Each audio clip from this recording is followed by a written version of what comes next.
fuck just happened?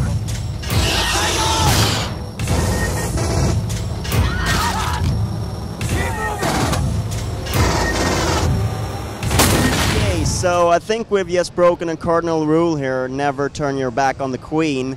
But it would be crazy not to use such a beautiful and historical piece of movie prop here when you got it in the booth, right? Yeah. The fact that 20th Century Fox was cool enough to let us get this out of storage and bring it down here is a miracle. I gotta come to work in the morning and stare at a piece of movie history, so it's pretty great, you know. It's the original Queen, right? Yeah, it's the original prop from the 1986 movie, yeah. So you started out on this movie, or this game, I should say, a fairly long time ago. What was the first sort of ideas that came into your mind when you knew you were gonna sort of write the sequel to such a classic action movie? Intense, terrifying, bed-sheeting fear. Crapping. Yeah, it's a little. I mean, at first you're like, this is exciting, and we're gonna do this. And I think you get more comfortable with the idea that you're contributing to Aliens canon, because there's not really that much. There's 4 movies, and that's pretty much it. And now I get to sort of count myself among those guys that have played with that, and that can be terrifying when you think about it, because I hope what I did is good. Sorry, somebody's nerding out behind me, and it's a little distracting.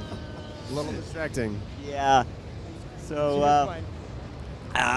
But as you did all of that, and all right. So what was your relationship to the movie before you started out in this game? I mean, I guess I'm just assuming that everyone has it as one of their favorite all-time movies. But how was it for you?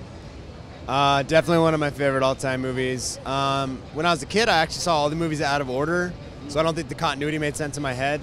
Because I saw Alien 3, then Aliens, then Alien, as like a 12-year-old. And obviously over time you start to understand why these movies are so important. To this day, I've only seen the Aliens director's cut, which only adds footage. So like every time I'm like, I'm gonna watch the theatrical cut, and I'm like, nah, I'm just gonna only watch the director's cut.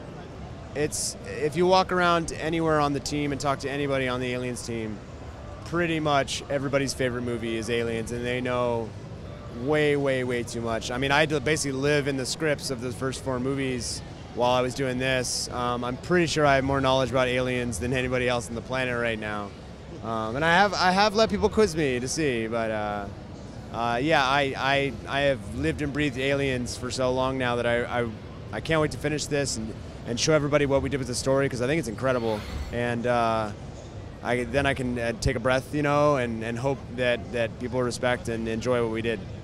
So is it a pitfall to maybe sort of look too much at the movie and sort of trying to mimic what kind of situations and moments and emotions that were in there, or how do you sort of approach that? Because you want to do your own own take on it as well. Yeah, I think you definitely nailed that on the head of the conundrum between just fan service, which I don't think we're doing.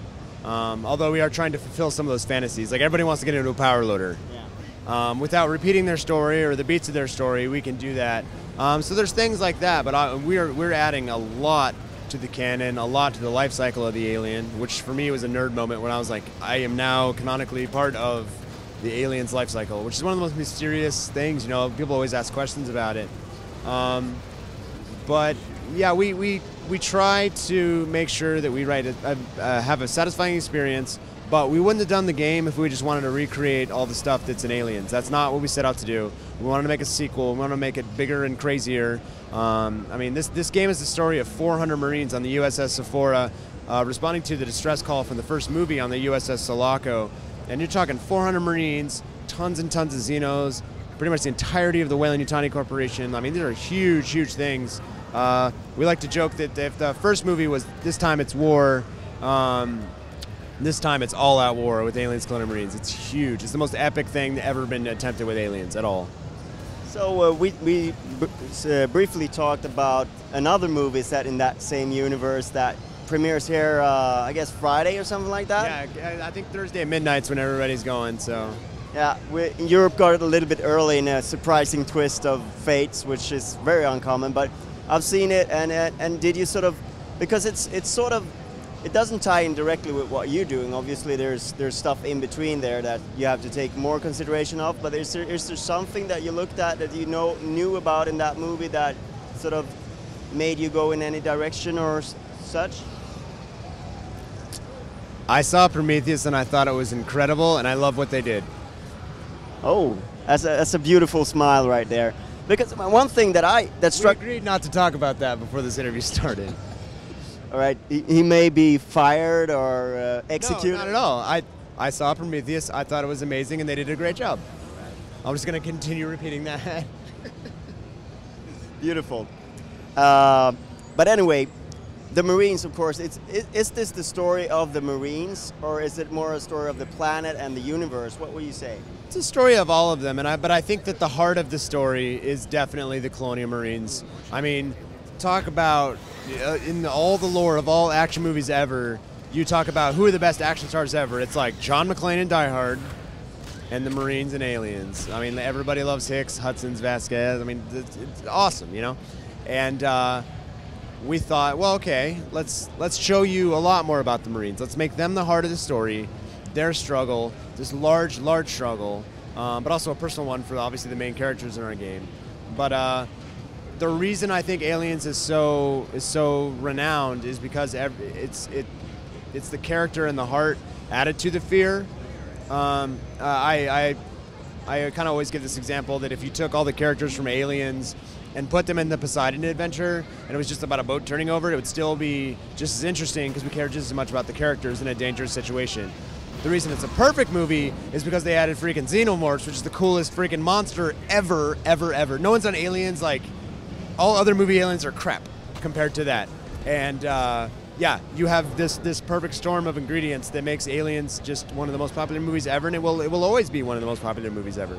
And we gotta play in that sandbox, and I think we did a kick-ass job. I guess that's also a scary thing, to sort of try and add to the xenomorphs side of things. You know, try and add interesting monsters to face, and new things as well, because that can sometimes be a bit difficult. I mean, personally, for me, the fourth movie added some things that I wasn't all that happy about, whereas I love the things in the first two movies, for instance.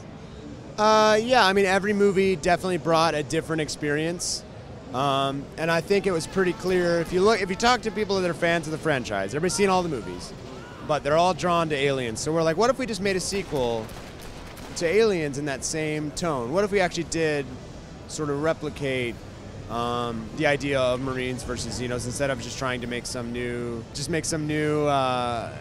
idea? Because I think for a game, we want to be Marines. We want to kick some Xenomorph ass, and we want to chew some bubblegum. Yeah, there I said it.